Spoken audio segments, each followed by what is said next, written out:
Oke, Bismillahirrahmanirrahim. Assalamualaikum warahmatullahi wabarakatuh. Waalaikumsalam warahmatullahi wabarakatuh. Oke, selamat siang anak-anak. Siang, Pak. Bagaimana kabarnya kalian hari ini? Alhamdulillah. Oke, senang berjumpa lagi dengan kalian. Sebelum kita memulai kegiatan konseling pada siang hari ini, alangkah baiknya kita berdoa terlebih dahulu. Silakan salah satu pemimpin dari kalian. Silakan Mas Indra. Sebelum memulai kegiatan muslim ini, hendaknya kita berdoa beragama secara masing-masing. Berdoa mulai.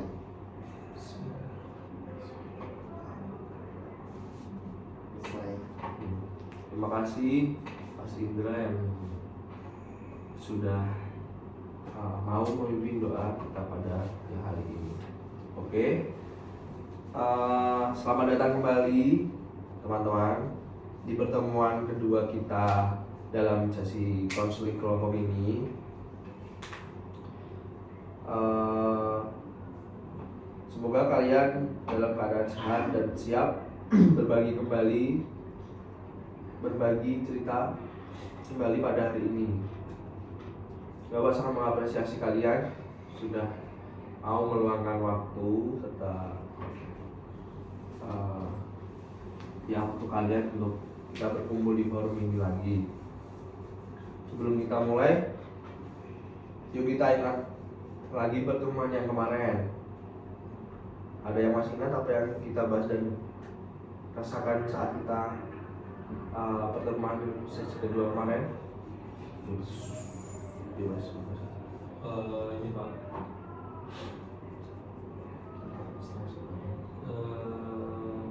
gangguan mental. Oh ya kemarin kita bahas itu. Ya, Pak. Lagi ya, Mas. Yang ceritanya Mas Indra kemarin waktu kecebur got itu Pak, saya ingat banget Pak. Oh, yang kejadian itu ya? Iya. Oh iya masih ingat tadi kalian. Apalagi ada yang masih Indra, silakan menambahkan. Kalau masih ingat apa yang di sesi satu kemarin yang kita. Ya,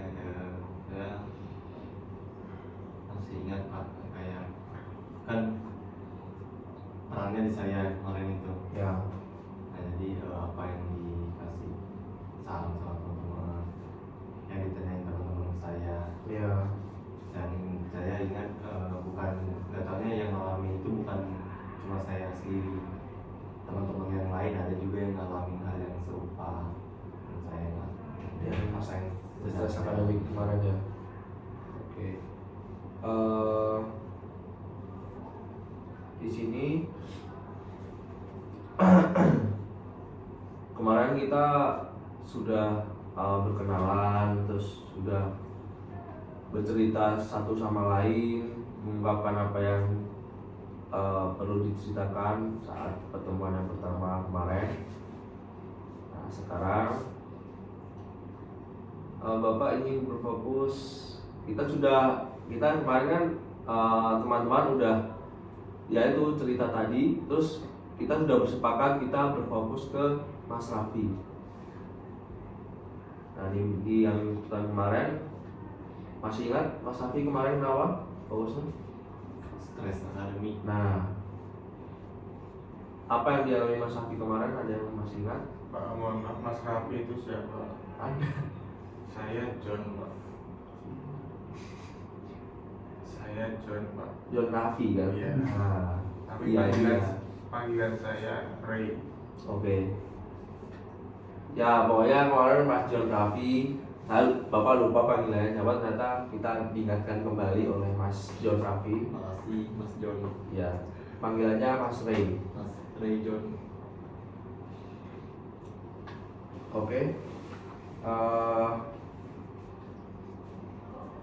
Gimana Mas Raffi? Apakah siap untuk menceritakan kembali? Kita ulang kembali, kita ulik kembali dari cerita Mas Raffi yang kemarin. Boleh Pak. Oke, silahkan Mas Raffi. Ya, saya mencoba menceritakan tentang yang saya kemarin. Jadi gini Pak, awalnya tuh saya tuh dari kelas 1 ya. Dari kelas 1 tuh saya termasuk Satu SMP. satu SMP. Oke. Setuju berarti. Jadi dari kelas 1 SMP saya itu, jadi 1 SMP itu 2 tahun kemarin, sekarang saya kelas 9. Iya. Jadi waktu kelas 1 SMP saya itu termasuk orang yang rajin. Awalnya dari SD itu. SD saya itu termasuk SD nomor 1 di dunia. Nomor 1 di dunia. Bagus. Saya di luar negeri waktu itu.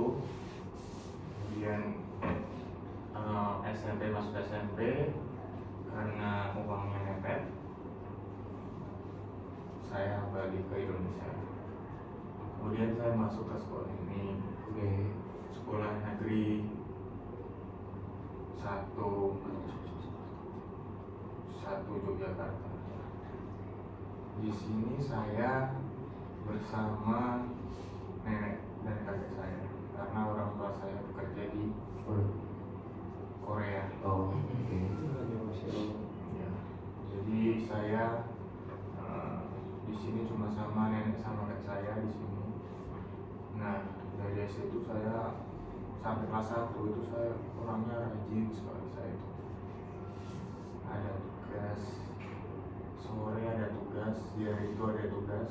Saya selesai sekolah saya langsung kerjain tugas. Kalau masih ada waktu luang saya minta tugas teman saya kerjain. Saking sukanya mengerjakan tugasnya. Saya Hobi. sukanya, Hobi. ya, saya hobi banget belajar. Nah di situ saya kayak di kelas 2 itu saya kayak dimanfaatin gitu. Saya ngerasa dimanfaatin. Yang biasanya saya yang minta tugas orang lain terus saya kerjakan, tiba-tiba orang lain menyodorkan sendiri ke saya. Inisiatif. Malah inisiatif sendiri mereka. Dan saya di situ merasa dimanfaatkan. Nah dari kelas 2 itu saya kayak rasa ini apa yang saya buat ini salah.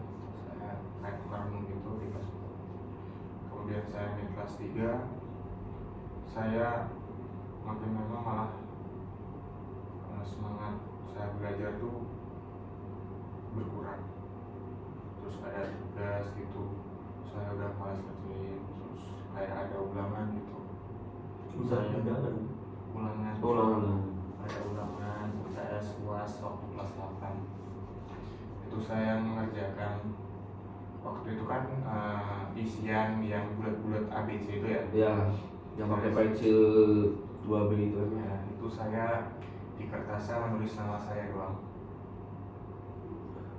Jadi saya tidak yang bagian ABC untuk mengerjakan saya sengaja saya kerjain. Nah dari situ kayak biar saya tuh nggak disuruh-suruh buat kerjain gitu.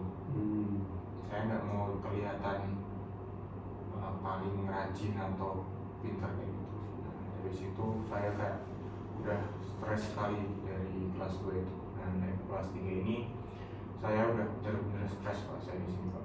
Ya, Saya bingung banget saya di sini. Saya mau gimana, ini mau terusin sekolah atau enggak, atau saya mau ngerjain tugas atau enggak gitu. Nanti kalau saya ngerjain tugas, nanti teman saya tiba-tiba datang saya. Nah dari situ mungkin saya di sini datang karena itu Pak. Saya stres di bagian itu Pak. Mungkin teman-teman di sini bisa berbagi cerita sama saya juga.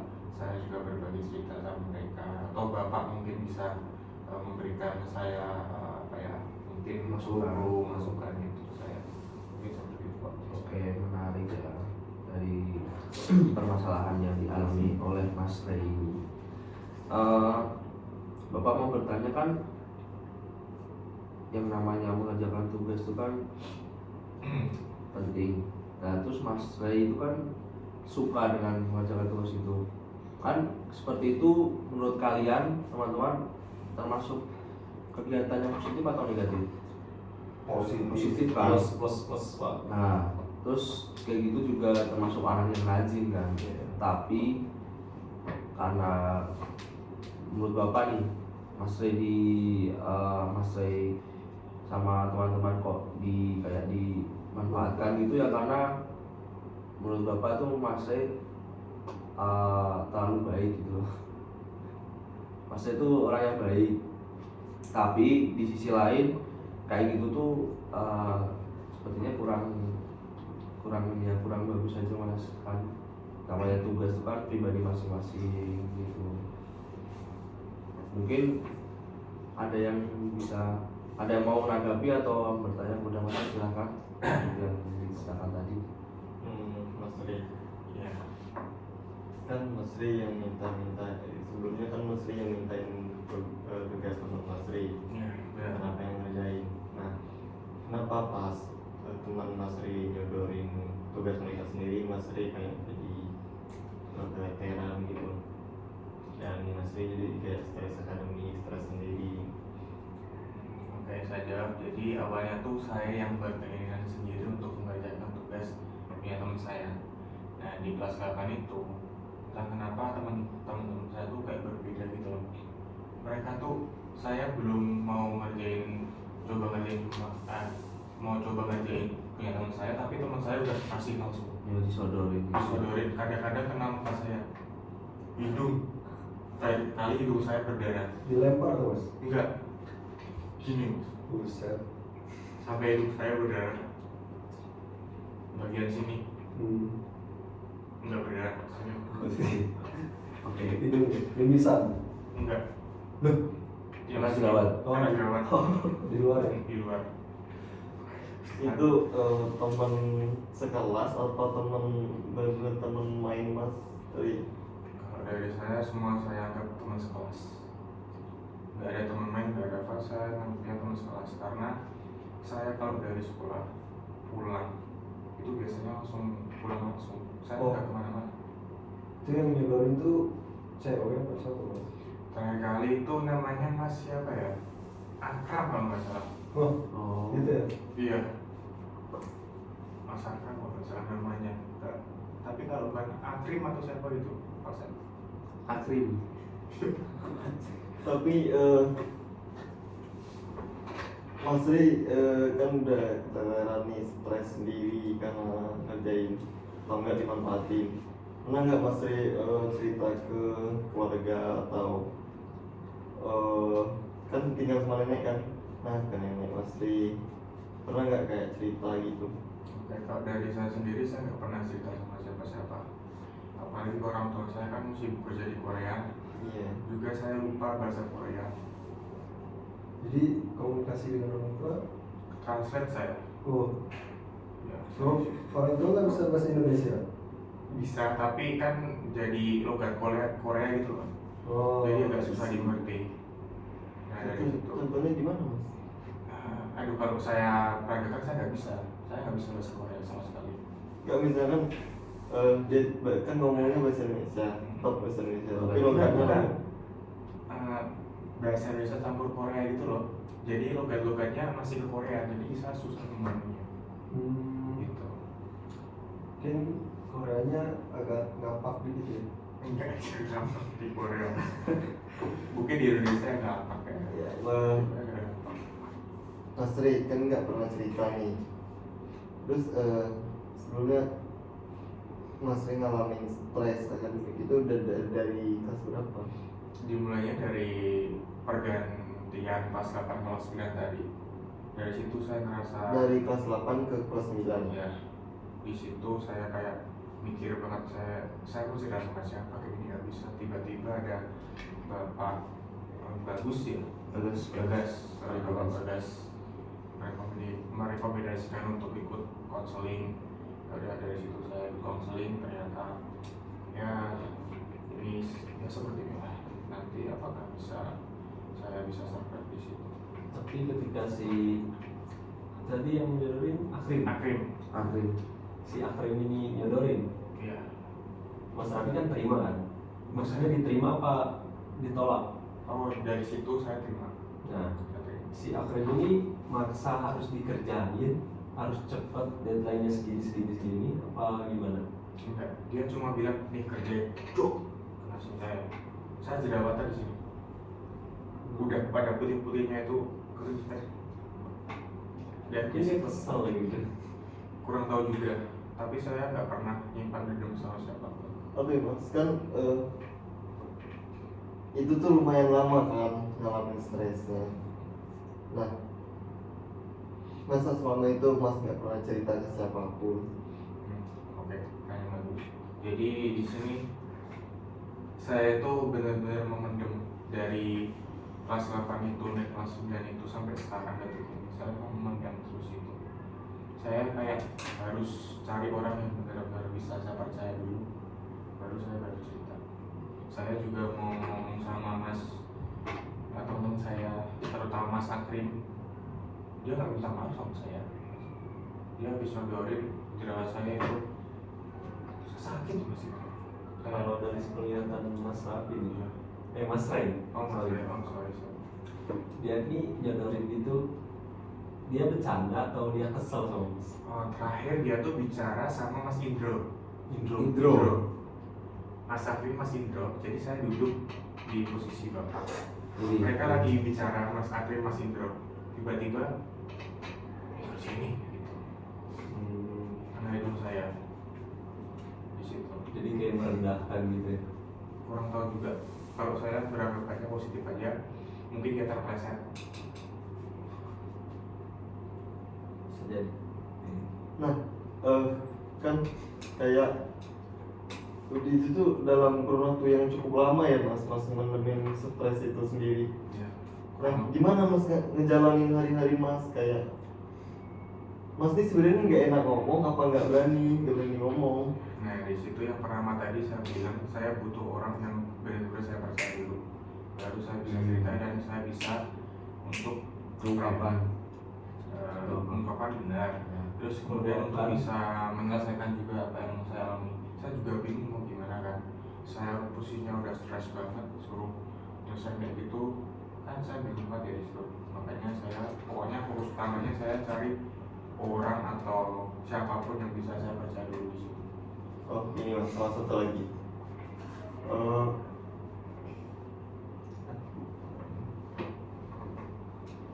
Gimana? Nanti. Oke. Berarti di sini Bapak ingin menyimpulkan dari apa ya? Pertanyaan-pertanyaan tadi yang Iya pak. masalah. Buat Mas Ri. Oke. Mas Ri pernah nolak gak sih sekali aja nolak gitu? Pernah nggak? Kalau sampai detik ini ya, saya belum pernah nolak saya. Jadi Mas Ri terima-terima aja, tapi batin Mas Ri tersiksa. Iya, saya udah stres dari situ saya udah stres banget, saya nggak tahu ngapain. Yang pertama yang ingin saya lakukan ya ini tadi, saya cari orang yang bisa saya percaya dulu, saya cerita, terus kita berdiskusi mungkin cari penyelesaian buat saya agar saya juga bisa sekolah dengan baik, nggak ada gangguan kayak gitu lagi saya. Oke. Terima kasih Mas Ri. Ya sudah. Terima kasih teman-teman karena udah saling menanggapi, saling berdiskusi di sini. Oke Bapak tarik garis bawahi dari kalian yang udah bertanya kepada Mas Ray sudah mengungkapkan bercerita itu. Yang pertama Mas Ray itu sulit mengungkapkan apa yang Mas Ray mau ungkapin gitu loh. Pertama harus ke orang yang masih percaya dulu, baru masih bisa bercerita atau apa gitu. Terus kemudian Mas Ray suka memendam stresnya, jadi tertumpuk dan mengalami stres yang dinamain rasa akademi. Nah sekarang Bapak ingin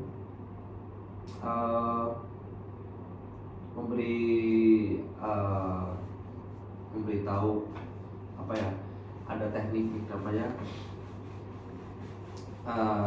teknik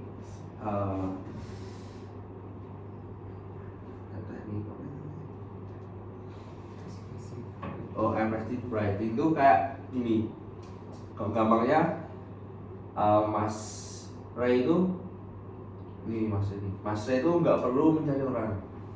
Kalau ingin mengungkapkan bisa dengan Mas Ray sendiri dengan cara media, kertas dan alat tulis.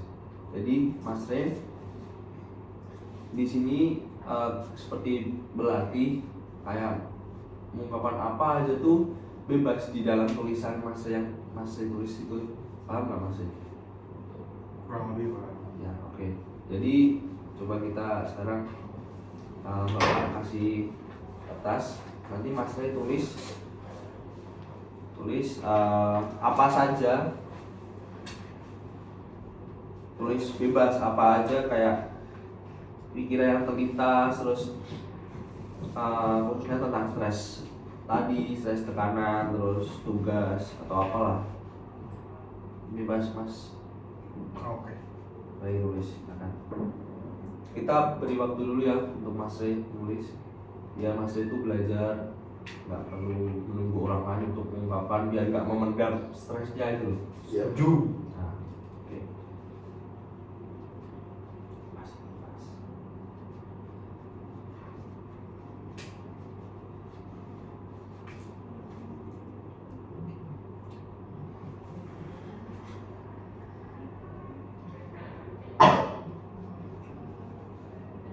Ini kalau dirasa sudah cukup, boleh Mas nanti bicara aja. Udah.